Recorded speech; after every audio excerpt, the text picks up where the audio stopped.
Hello, this is News Live on Viewer Television. I am Mbasati Jesse. The headlines. President Muhammadu Buhari withholds assent of electoral bill over cost implication.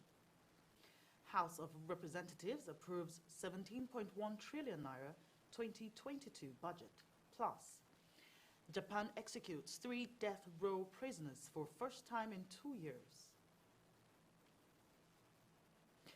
Nigeria's President Muhammadu Buhari has received his booster shot against COVID-19. The Pfizer-BioNTech vaccine was administered to the president by Suhaib Rafindadi, his personal physician, on Tuesday. Buhari had taken the 2 mandatory AstraZeneca COVID-19 vaccines jabs on March the 6th and May the 29th, 2021, respectively.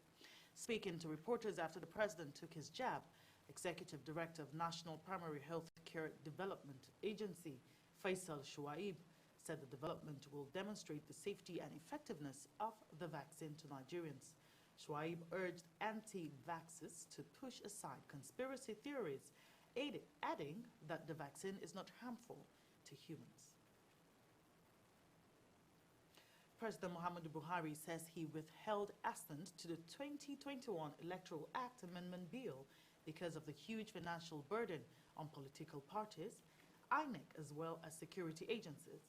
In a letter read by Senate President Ahmed Lawan on Tuesday's plenary, Buhari specifically noted that using direct mode of primaries to determine election candidates will have huge financial impact on political parties. He said adopting direct primary could also stifle smaller political parties, lead to a spike in the cost of monitoring such exercise for INEC, as well as overstretch the police, especially with the current security challenges rocking parts of the country. The president also noted that forcing political parties on how to get candidates is a violation of democratic norms, as well as human rights infringement. He added that direct primaries can give rise to vote buying, which can put serious strains in the pocket of politicians. The fate of the 2021 Electoral Act Amendment Bill now lies with the National Assembly, as the lawmakers are poised to make a decision on the matter as President Muhammadu Buhari returns the bill to them.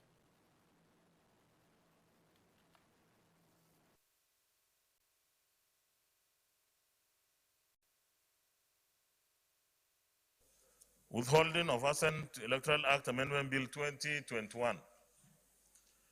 Further to the letter dated 18th November 2021, forwarded for presidential assent, the Electoral Act Amendment Bill 2021, as passed by the National Assembly, have received informed advice from relevant ministries, departments, and agencies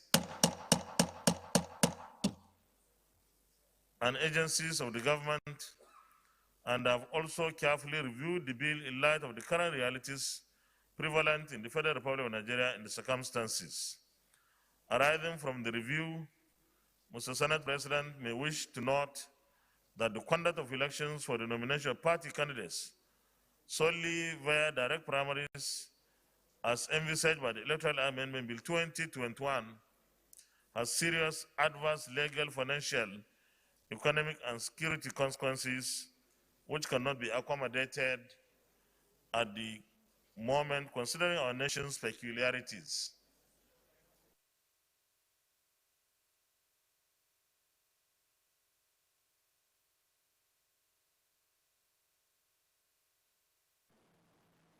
Nigeria's House of Representatives on Tuesday approved a sum of 17.127 trillion naira budget for 2022 fiscal year, against the sum of 16.391 trillion naira proposed in the budget estimate submitted by President Muhammadu Buhari.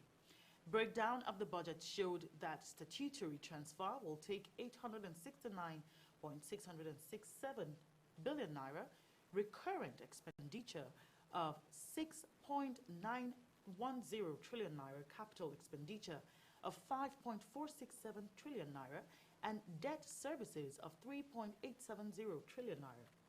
The House also approved the 1.88 MBPD as daily oil production and $62 oil benchmark price. That's 410 naira to the dollar exchange rate. 4.2% GDP growth rate and 13% inflation rate for the 2022 fiscal year. Also approved is an increase in the oil price benchmark from $57 to $62, increased the deficit by 98 billion naira to accommodate some other requests of national importance not provided for in the budget estimates and which could not be covered by the revenue increase.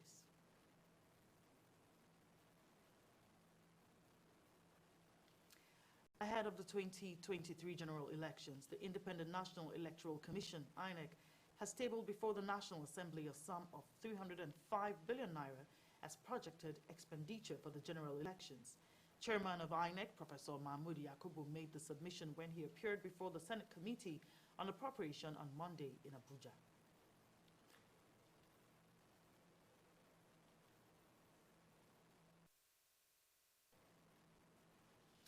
The Independent National Electoral Commission, INEC, has maintained its ground on the deployment of technology in managing Nigeria's complex electoral system, saying it is better than the best manual process.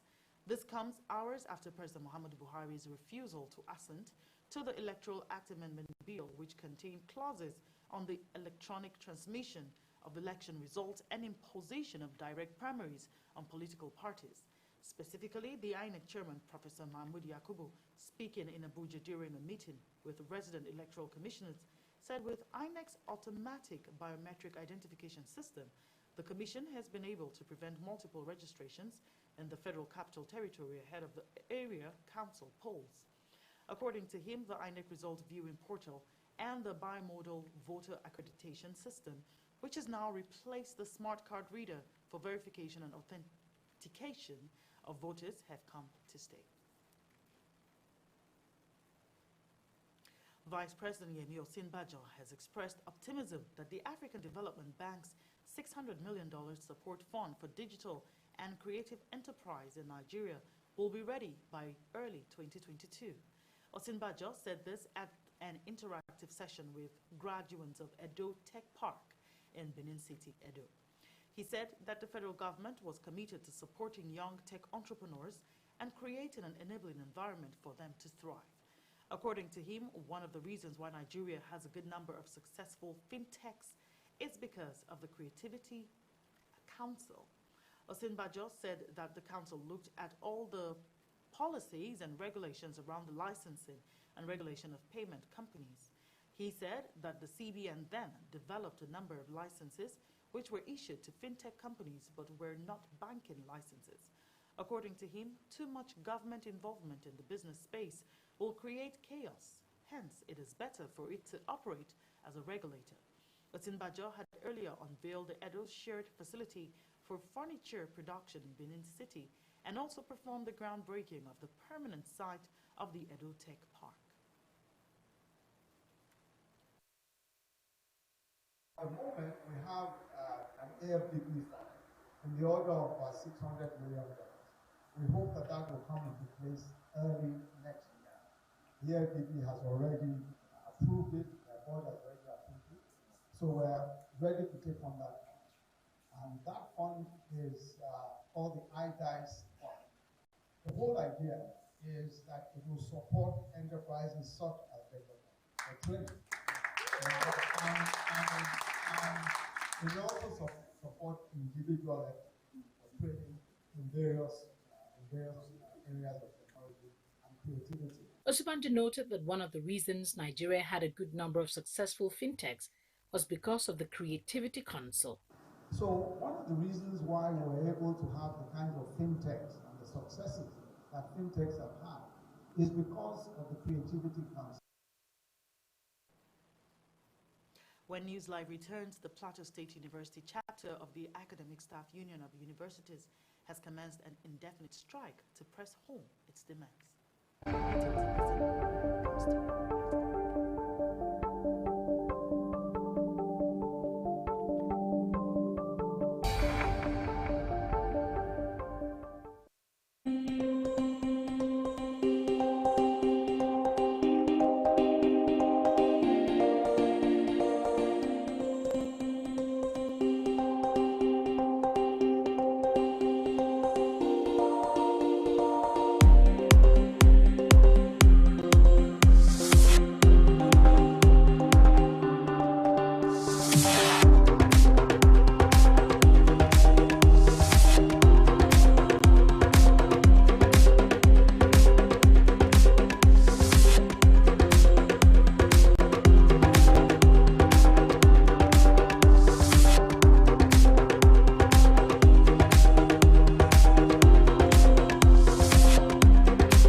Welcome to News Plus on Viewer Television. I am Charles Doge.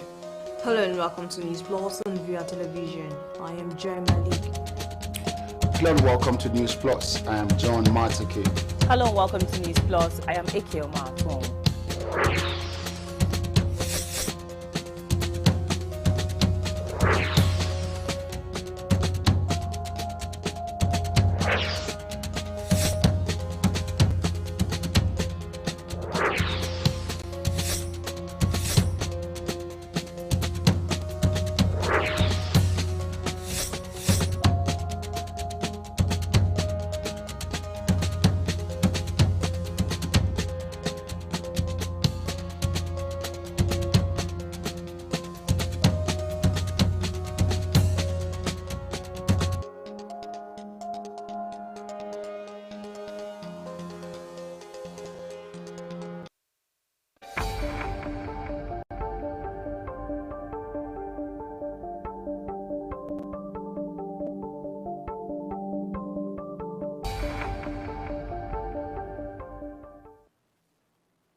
Welcome back. If you're just joining us, this is News Live.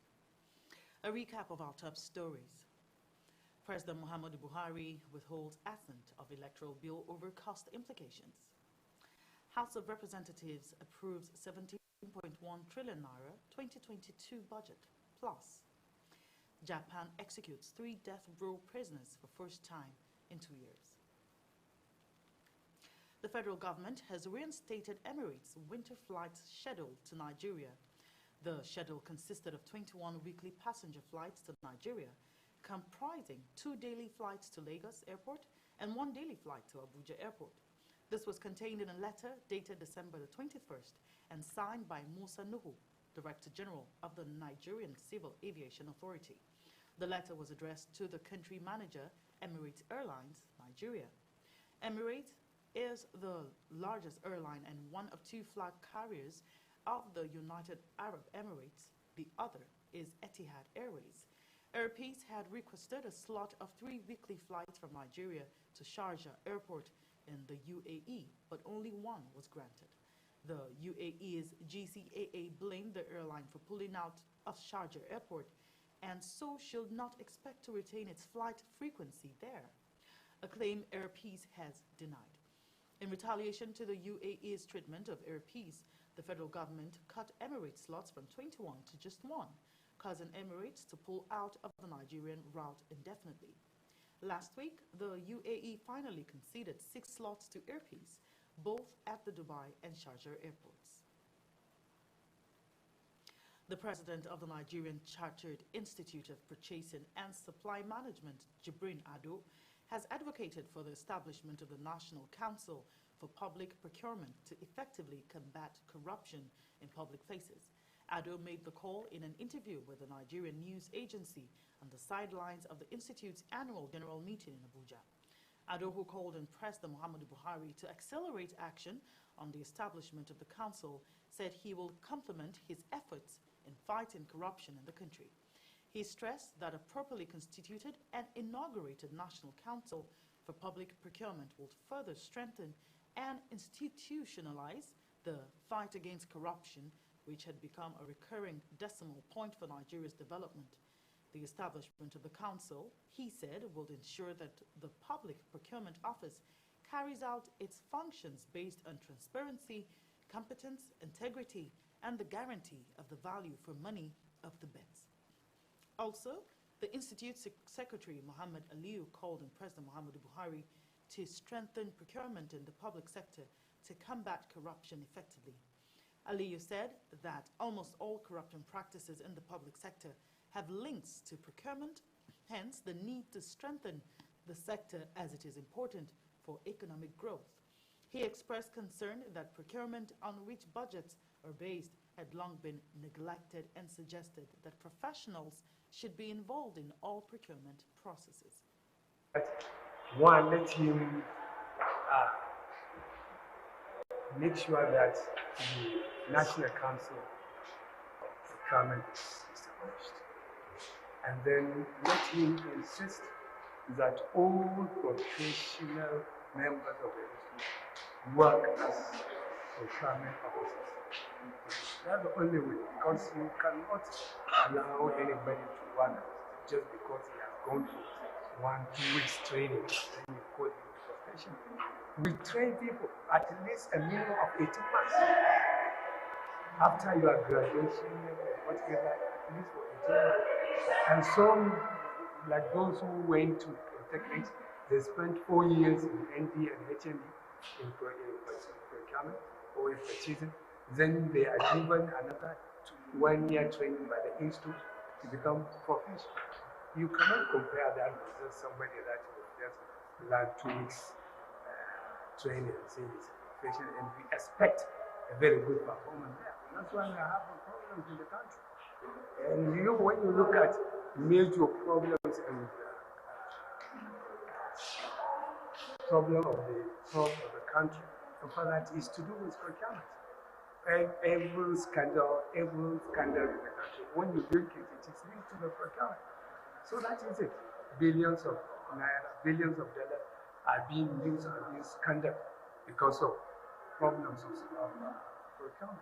And they need to be addressed. 80% of total budget goes into that sector. And we are not taking it serious. What you mean? And you don't allow the professionals to come around and based on what they tell him.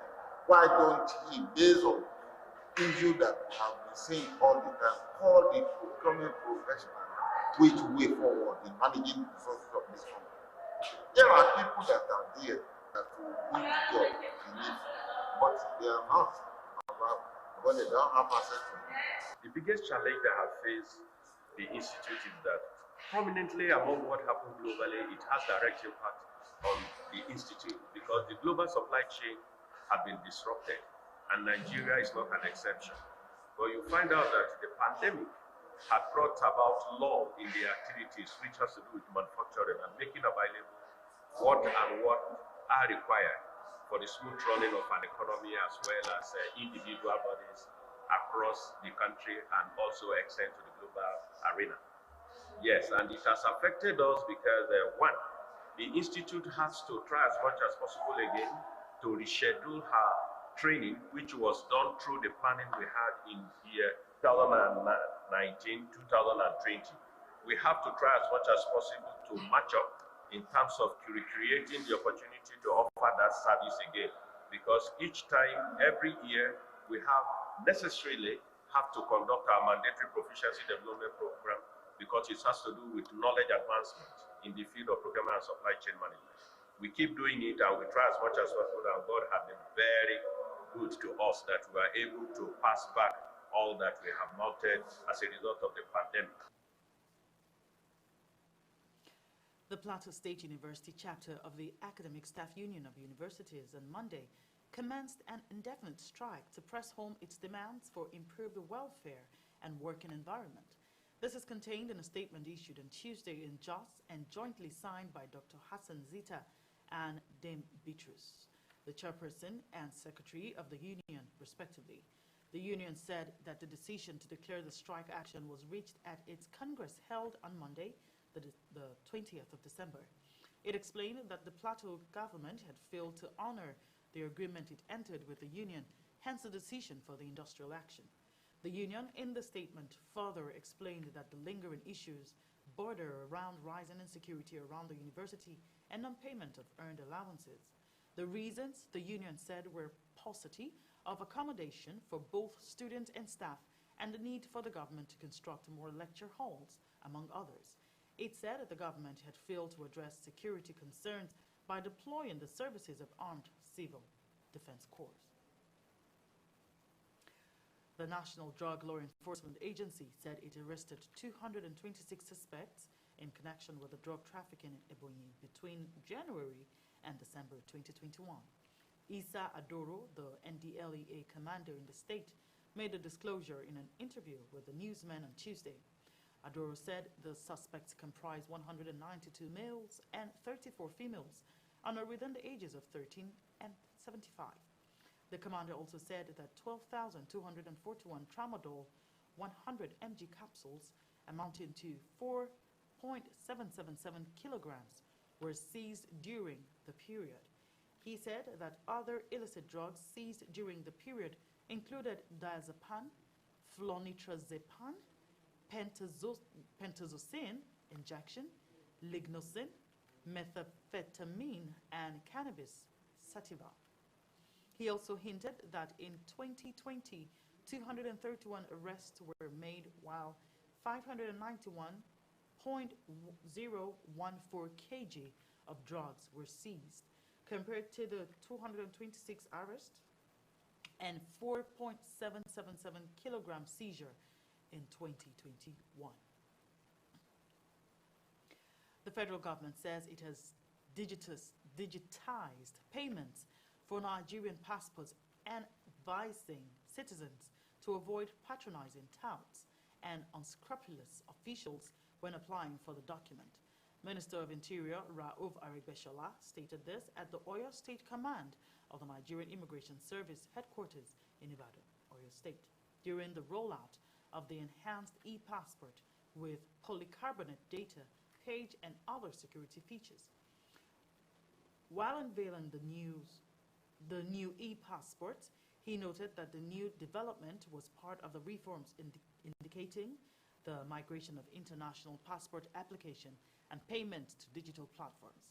Speaking on the new application process, the minister noted that a new timeline has been set for fresh passport application and reissue.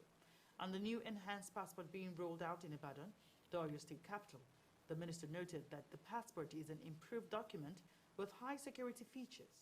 The minister said the enhanced e-passport is a great improvement on the biometric passport technology which Nigeria adopted in 2007 as a deliberate step towards curbing forgery, impersonation, and other forms of travel document fraud associated with the old machine-readable passport regime. The federal government said it has secured a $700 million loan from the World Bank for specific water projects in the country. The government said most of the problems associated with water supply in the country are the responsibilities of the state government. Minister of Water Resources Suleiman Adamu made the disclosure while speaking to journalists at the sideline of the Maiden Rewards and Recognition Awards ceremony organized by the ministry in Abuja. He said the federal government's job in the area of water supply is to provide support for states. The event was put together to celebrate and motivate efficient employees in the ministry who had distinguished themselves in the course of duty. About 7 states comprising Imo, Delta, Bauchi, Ekiti, Katsina, Kaduna, and Plateau are expected to benefit from the first tier of the $700 million loan. Admitting that lack of access to potable water had been a major problem for Nigerian communities, the minister said what Nigerians need to understand is that federal government is not responsible for providing water in their taps. That is the responsibility of the state governments, and that is why we don't have a federal water board.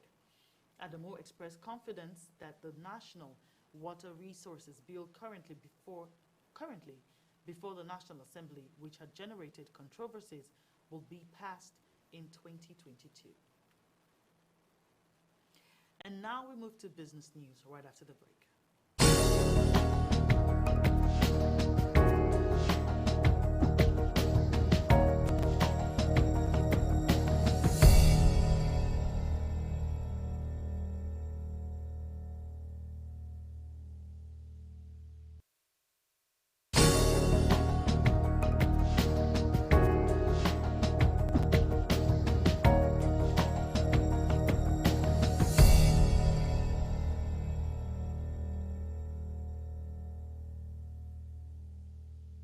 Over the past years, we have been very consistent in delivering top-notch content in news, human interest stories, sports, lifestyle, and entertainment. In our programming, we deliver quality video and audio signal both on TV and online. With our team of dedicated staff, we broadcast 24 hours and we make sure we pay attention to every detail. And with your mobile device, you can get to watch us online on YouTube, Facebook, Twitter, and on Instagram at viewertv.ng. And also, our doors are open for business. You can get to advertise your product or services anytime, any day. It's just a call away.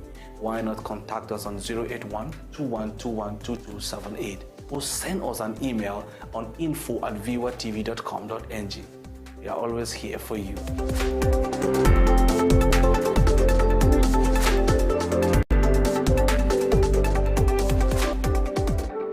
Welcome to News Plus on Viewer Television. I am Charles Doke. Hello and welcome to News Plus on Viewer Television. I am Joy Malik. Hello and welcome to News Plus. I am John Matike. Hello and welcome to News Plus. I am Eke Omar.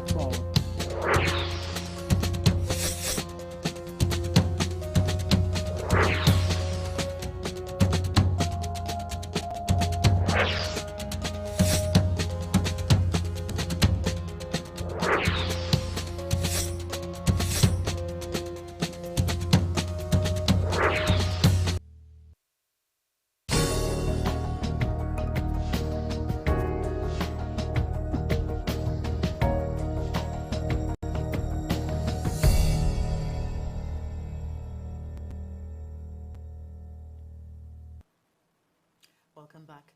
Nigerian stocks rise on Monday could hardly passes gain as the benchmark index managed to add 0.1% amid a drop in the volume of trade by 30%.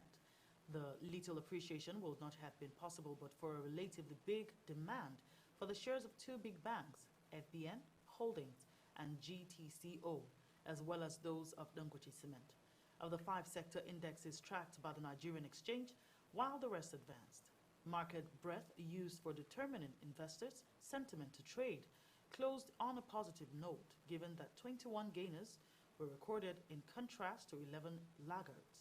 The benchmark index garnered 41.40 basis points to close at 42,394.71, while market capitalization increased to 22.13 trillion naira.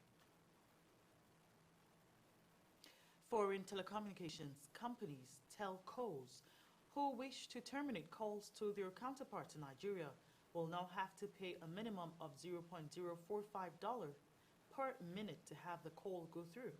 This is as the Nigerian Communications Commission (NCC) has set a new termination rate for international voice services, which will take effect January next year. The Commission said that the new international termination rate, ITR, for voice services paid by overseas telecom carriers for terminating international calls on local networks in Nigeria will be at $0.045. Executive Vice Chairman of the Commission, Prof. Umar Dambata, said the new rate became necessary after feedback from different stakeholders supported a raise in the international termination rate. The new rate is contained in the determination of mobile international termination rate issued by the Commission on November the 25th, 2021. The $0.045 rate is the floor price for ITR services and shall take effect from January the 1st, 2022. The rate is to be paid in US dollar to enable Nigerian operators to receive an increasing rate in Naira terms to accommodate the valuation. The Commission, however, warned that no licensee shall charge and or receive effective rate per minute below the determined ITR floor rate. As such, payment discounts, volume discounts, and any other concession that have the effect of bringing the effective ITR lower than the rate determined shall be deemed a contravention of the new determination and will attract sanctions in line with the enforcement processes of the Nigerian Communications Regulations 2019. The Lagos State government has signed the necessary document required by the Security and Exchange Commission to facilitate the issuance of a 137.328 billion naira bond aimed at executing key infrastructure in critical sectors of the economy in the state. This follows the meeting of all statutory instruments that will facilitate the raising of the 13% fixed rate bond by the Lagos State government from the capital market. Speaking at the occasion, the Lagos State Governor, Babajide Sanwo-Olu, who presided over the signing ceremony where the necessary documents were signed by the Lagos State Attorney General issuing parties and trustees of the fund, said that the state set out to raise 125 billion naira from the capital market, but closed the bids with 137.3 billion naira following oversubscription. The government said the development is a demonstration of a strong response from the investing community and testified to confidence of investors in the state's ability to deliver on its infrastructural and socio-economic development objectives. While meeting repayment obligations, the event marked the third time Lagos government will be issuing a long tenure bond of 10 years, that's 2021 to 2031, bringing to a total value of 377.715 billion naira bond issued from the Lagos State's Series IV 500 billion debt issuance program. And now we get to the international news.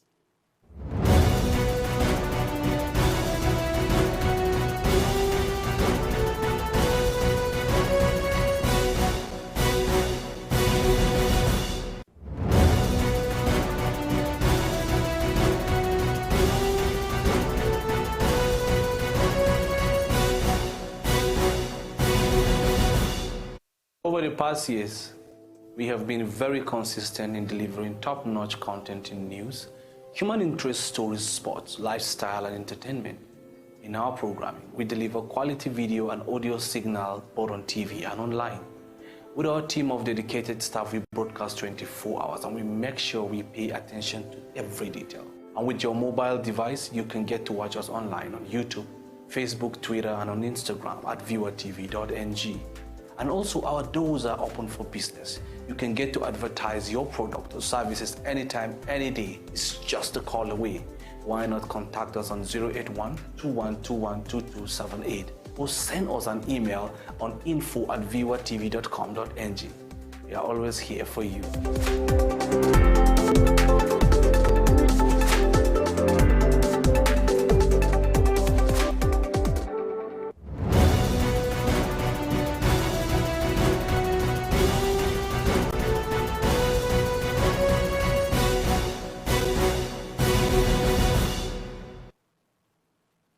The Japanese Ministry of Justice said 3 prisoners on death row were executed on Tuesday, the first execution in Japan since December 2019.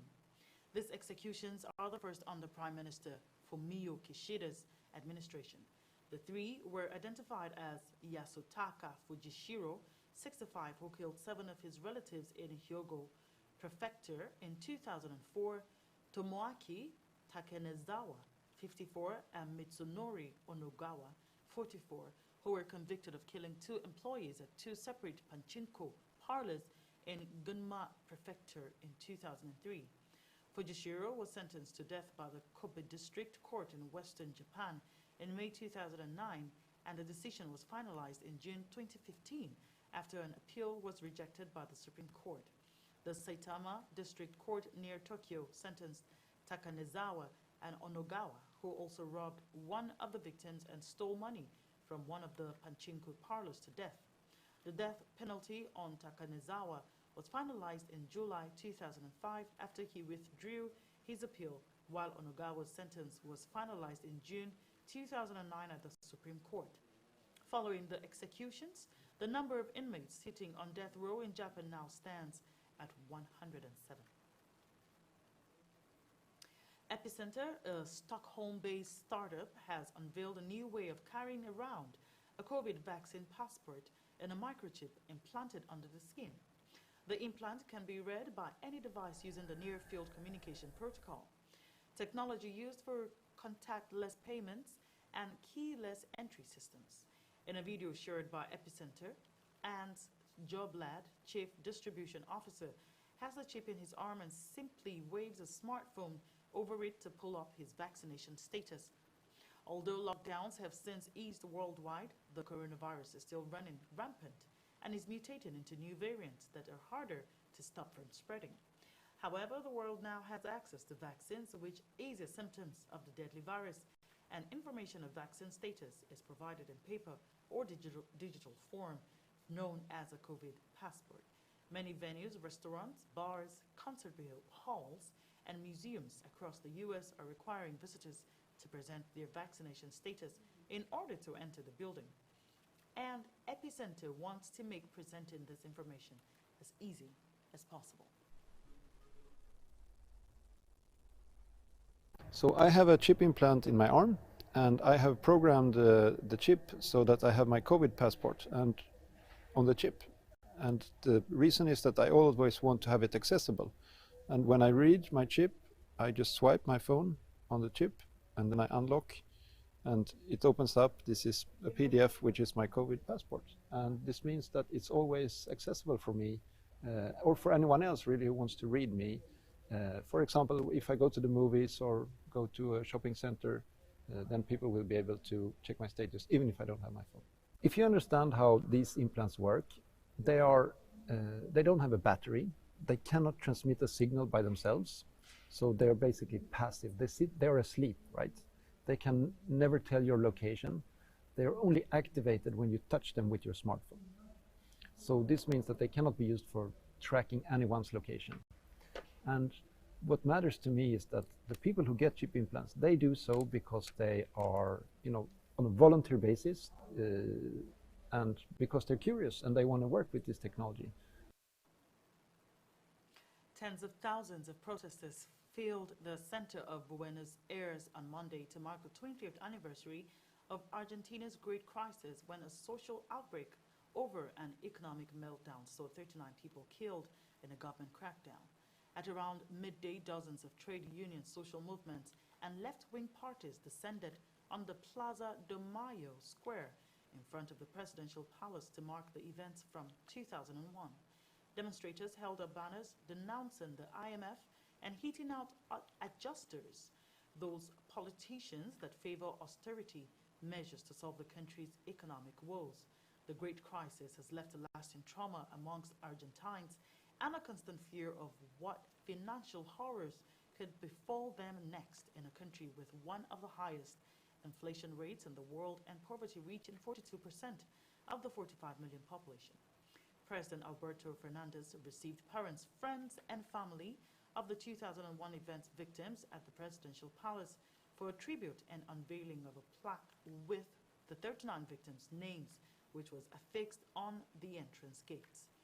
The government also announced this week that a bill will soon be presented to Parliament to provide compensation for victims of police repression. Hoy conmemoramos los 20 años de una lucha popular histórica que terminó con un presidente que fue de la Rúa y con varios presidentes que le siguieron, pero sobre todo que terminó con por lo menos 10 años como mínimo de política neoliberal. 20 años después, creo que estamos viendo, Argentina reproduce una crisis más o menos parecida. Una pobreza enorme, indigencia, nuevamente un pacto con el Fondo Monetario que amenaza con un ajuste contra todo el pueblo.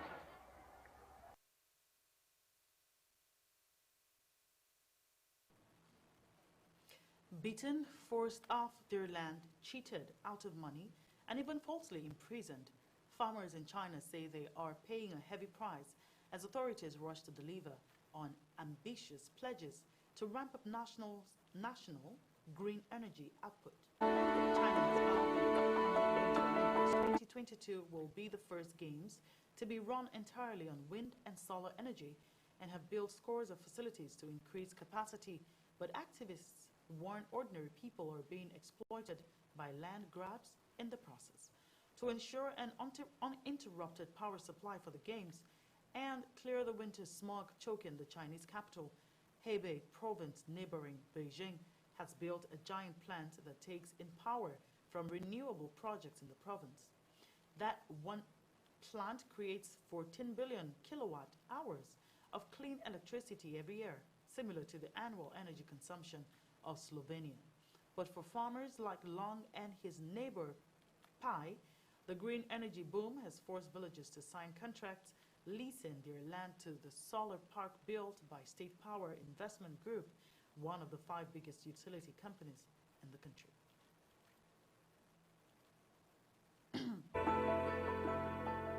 你跑这啊，在未经我同意的情况下就上下五除二就。只好日本鬼子进中国一样不是一样，进法院还，进法院之后还把我们叫到一块儿，就堵了我们脑瓜子，不许说话，说话经常就把你们手里接。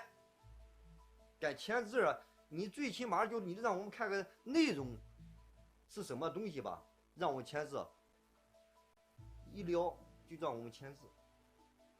你不签就收监，傻子都会算这个账。反映和谁反映啊？这是一股黑恶势力。你反映就打压、收监、判刑。他上面，咱们说国家给的老百姓政策就是好，到下边变了性了。他拿着国家的法律，拿手中的权利，作为他的资本，肆意捞金啊。A gunman who took 2 people hostage in central Paris on Tuesday has been arrested and his victims freed safe and sound, police in the French capital said. The standoff began around 4 p.m. as newsmen report that the gunman had entered the offices of a startup company on the Rue de Petit Écrous, a gritty area of the bustling 10th arrondissement. At least 1 other man was lightly injured while fighting with the hostage taker and escaping before police arrived on the scene. The motive for the attack was not clear, but incident did not appear to be terrorism related. France has been on high alert after a series of jihadist attacks in the past 3 years. Most recently, a Saturday night knife attack in Paris last month in which 1 person was killed. Well, that's it on News Live. Many thanks for watching. Please stay tuned for our other programs.